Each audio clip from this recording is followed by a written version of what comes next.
बिहार में मुजफ्फरपुर में एक मुस्लिम लड़के की मॉब लिंचिंग छठ पूजा वाले दिन करी जाती, तो उससे पता चलता है कि लोगों ने त्योहारों की गरिमा को ख़त्म कर दिया।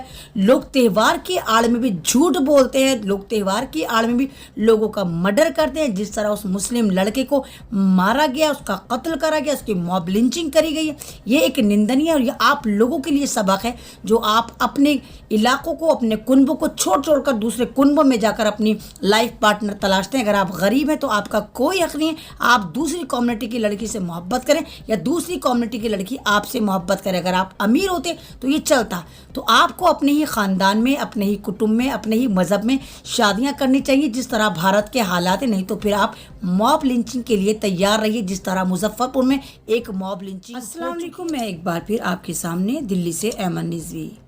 जैसे सोशल मीडिया पर एक कोहराम मचा हुआ है, बल्कि सोशल मीडिया को छोड़िए, आप कहिए कि दुनिया में कोहराम मचा हुआ है। जिस तरह गुजरात में छठ पूजा वाले दिन एक ब्रिज टूट जाता है और जहां पर गवर्नमेंट का और वहां के एडमिनिस्ट्रेशन का निकम्मापन सामने आता है, ऐसे ही मैं आपको एक और घटना की तरफ लेकर चलती हूं। बात है छठ पूजा के दिन की, बात है बिहार की, बात है मुजफ्फरपुर की।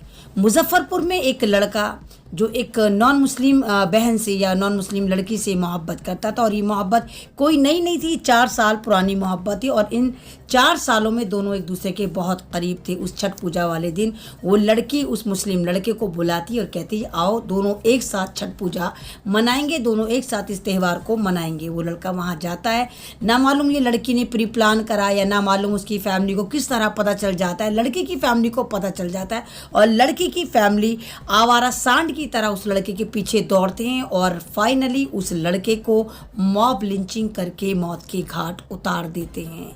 एक ये दुर्घटना आपके सामने है जहाँ पर गरीब लड़का अगर लड़की मोहब्बत करते हैं तो उसके नसीब में मौत लिख दी जाती है। और एक दूसरी दुर्घटना आपने जो गुजरात की देखी, तो सवाल ये उठता है कि आप छठ पूजा के दिन, एक पवित्र त्यौहार के दिन, किस तरह एक युवक की, एक मुस्लिम युवक की मॉब लिंचिंग कर सकते हैं और उसके दोस्त को भी इतना घायल कर दिया है कि शायद वो भी जिंदा बच पाए।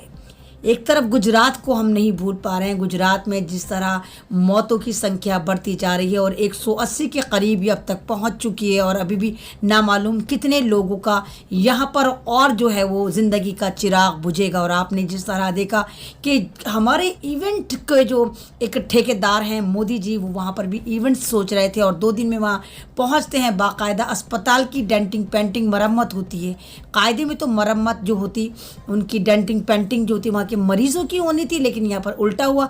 2 दिन तक अस्पताल में डेंटिंग पेंटिंग होती रही, पुताई होती रही, फर्श बनते रहे, रोड बनते रहे, टाइल लगते रहे और बाकायदा सेलेक्टेड पेशेंट को दिखाया गया जिनसे मोदी जी बात करते। और एक पेशेंट तो ऐसा था जिसके घुटने में हल्की सी चोट लगी थी, लेकिन क्योंकि मोदी जी को देखना था और दुनिया को दिखाना था, देखो मैं गया, मेरी आंख नम, मेरी जिंदगी कम, ये करके जिन्होंने एक नैरेटिव सेट करना था, उस बंदे के पूरा प्लास्टर चढ़ा दिया जाता है। यानी एक चंगा मंगा बंदा जिसकी हल्की सी चोट घुटने पे थी, पहले दिन इतवार वाले दिन, वो फाइनली कल उसकी पूरी टांग पर प्लास्टर चढ़ा दिया जाता है। जबकि स्ट्रीम चैनल की बेगैरती भी सामने आई। आपने जैसे देखा चित्रा त्रिपाठी हॉस्पिटल में जाती है और एक बंदी से पूछती है भाई आप क्या सोचती हैं, तो वो कहती वो गुजरात मॉडल से खुश नहीं है, वो गुजरात की सरकार से खुश नहीं है। तो फ़ौरन चित्रा जो है वो वहाँ से माइक हटा लेती है और अपना अल्लम गल्लम वो मोदी जी की गुलामगिरी शुरू कर देती है। दूसरी तरफ आपने देखा होगा किस तरह तिहाड़ी दिहाड़ी वाला काम कर रहा है, कि तिहाड़ी किस तरह उन्हीं मरने वालों को एलिगेट कर रहा है कि जो मरे थे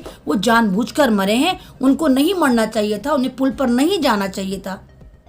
तो तिहाड़ी अपनी दिहाड़ी हरी कर रहा है। सवाल ये भी पैदा होता है जब ये पुल, आप ही देखिए कि अगर आप इंजीनियर हैं तो आपको इंजीनियरिंग का काम दिया जाएगा, आप डॉक्टर हैं आपको डॉक्टरी का काम दिया जाएगा, लेकिन हमारी बदनसीबी इन गुजराती चोरों ने ये इस पुल का जो ठेका दिया था वो घड़ी बनाने वाली कंपनी को दिया था। जो घड़ी बना रही थी वो इतना बड़ा ब्रिज रिपेयर करती और उन्होंने कुछ नहीं करा, सिर्फ वाइट वॉश उस पर हल्का सा पेंट कर दिया, ऐसा करके वाइट वॉश वगैरह करके उस पुल को खोल दिया। अब अपनी खींच मिटाने के लिए 3 गरीब लोगों को पकड़ लिया है। सवाल ये उठता है पुल किसकी मर्जी से खुला, टिकट किसने काटा? प्रशासन कह रहा है हमारी कोई गलती नहीं थी, हमने तो पुल खोला ही नहीं था। फिर वो कौन लोग थे जो टिकट काट रहे थे? वो सिक्योरिटी गार्ड कहाँ थी जो पुलों की दोनों तरफ होनी चाहिए थी? मानो मतलब ऐसा देखा गया कि 17 रुपये में लोगों ने अपनी मौत खरीदी है। और दूसरी तरफ जिस तरह बिहार में मुजफ्फरपुर में एक मुस्लिम लड़के की मॉब लिंचिंग छठ पूजा वाले दिन करी जाती, तो उससे पता चलता है कि लोगों ने त्योहारों की गरिमा को ख़त्म कर दिया। लोग त्योहार की आड़ में भी झूठ बोलते हैं, लोग त्योहार की आड़ में भी लोगों का मर्डर करते हैं। जिस तरह उस मुस्लिम लड़के को मारा गया, उसका कत्ल करा गया, उसकी मॉब लिंचिंग करी गई है, ये एक निंदनीय और ये आप लोगों के लिए सबक है, जो आप अपने इलाकों को, अपने कुनबों को छोड़ कर दूसरे कुनबों में जाकर अपनी लाइफ पार्टनर तलाशते हैं। अगर आप गरीब हैं तो आपका कोई हक नहीं है आप दूसरी कम्युनिटी की लड़की से मोहब्बत करें या दूसरी कम्युनिटी की लड़की आपसे मोहब्बत करे। अगर आप अमीर होते तो ये चलता, तो आपको अपने ही ख़ानदान में, अपने ही कुटुंब में, अपने ही मज़हब में शादियां करनी चाहिए जिस तरह भारत के हालात है। नहीं तो फिर आप मॉब लिंचिंग के लिए तैयार रहिए, जिस तरह मुजफ्फरपुर में एक मॉब लिंचिंग हो चुकी है। वो भी दुनिया की हर छोटी बड़ी खबर देखने के लिए सस्ता मीडिया को सब्सक्राइब करें और साथ में बेल आइकन को दबाएं ताकि लेटेस्ट वीडियो सबसे पहले आप तक पहुंचे। अगर आप सस्ता मीडिया फेसबुक पेज पे देख रहे हैं तो पेज को फॉलो और लाइक ज़रूर करें।